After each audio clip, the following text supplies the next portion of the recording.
অন্তর্বর্তী সরকারের সিদ্ধান্ত অনুযায়ী বাংলাদেশ সেনাবাহিনীর কমিশনপ্রাপ্ত কর্মকর্তাদের এক্সিকিউটিভ ম্যাজিস্ট্রেসির ক্ষমতা আরও 2 মাসের জন্য বৃদ্ধি করা হয়েছে। রোববার এ সংক্রান্ত একটি প্রজ্ঞাপন জনপ্রশাসন মন্ত্রণালয় থেকে জারি করা হয়। এতে বলা হয়, প্রজ্ঞাপন জারির দিন থেকে পরবর্তী 60 দিন পর্যন্ত এই ক্ষমতা কাজে লাগাতে পারবে সেনাবাহিনী। এদিকে দেশের আইনশৃঙ্খলা পরিস্থিতি বিবেচনায় আজ থেকেই শুরু হচ্ছে চিরুনি অভিযান। রোববার দুপুরে উপদেষ্টা পরিষদ কমিটির বৈঠকে এই সিদ্ধান্তের কথা জানান স্বরাষ্ট্র উপদেষ্টা জাহাঙ্গীর আলম চৌধুরী। আইনশৃঙ্খলা রক্ষায় সেনাবাহিনীর ভূমিকা গুরুত্বপূর্ণ হয়ে উঠেছে বলে উল্লেখ করেন তিনি।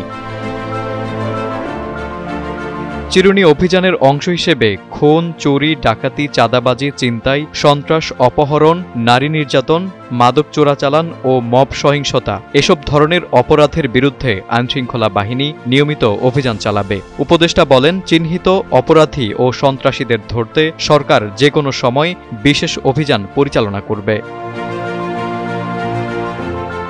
স্বরাষ্ট্র উপদেষ্টা আরও বলেন, আমরা একটি নিরাপদ ও শান্তিপূর্ণ পরিবেশ নিশ্চিত করতে চাই। এজন্য জনগণের সহযোগিতা অত্যন্ত জরুরি। তিনি সবাইকে সরকারের পক্ষ থেকে সহযোগিতা করার আহ্বান জানান এবং বলেন, এই অভিযান কারো বিরুদ্ধে নয়, বরং দেশের স্বার্থে অপরাধ দমনের একটি প্রচেষ্টা।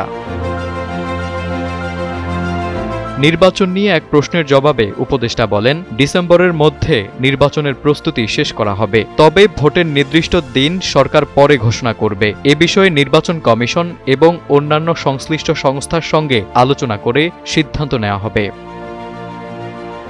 তারেক আজিজ, সময়ের আলো।